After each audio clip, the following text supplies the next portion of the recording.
नमस्कार मित्रांनो, माझे नाव विशाल आणि मी पूजा. आमचे चॅनल परदेश में विदर्भावर तुमचं खूप खूप स्वागत आहे. आम्ही मूळचे विदर्भाचे. मी भंडारा जिल्ह्याचा आणि पूजा गोंदिया जिल्ह्याची. पण आम्ही राहतो बर्लिन जर्मनीमध्ये आणि इथेच आमचे नवीन आयुष्य सुरू झाले. आमची स्टोरी विदर्भातून थेट बाहेर पडलो आणि परदेशात आलो, पण मन मात्र इथे विदर्भातच अडकलेलं. सुरुवातीला काहीच समजत नव्हतं. दुकान, भाषा, लोकांचे बोलणं हे सगळं नवीनच होतं. गंमतच झाली. हिने एकदा हळद विचारली दुकानात, तर त्या मावशीने आम्हाला अख्खं बर्लिन फिरवलं. पण हळूहळू आम्ही इथे आमचे घरटे बसवलं आणि आता ठरवलं हे सगळं तुम्हाला काय दाखवायचं. काय पाहायला मिळेल तुम्हाला इथे दिसेल.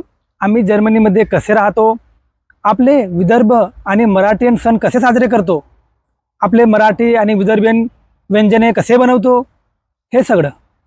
भारताबाहेर राहतानाही आम्ही विदर्भी संस्कृती कशी जपतो ते सगळं रिअल लाईफ मध्ये पाहायला मिळेल. या प्रवासात सहभागी व्हा परदेश में विदर्भ या चॅनलवर. नमस्कार.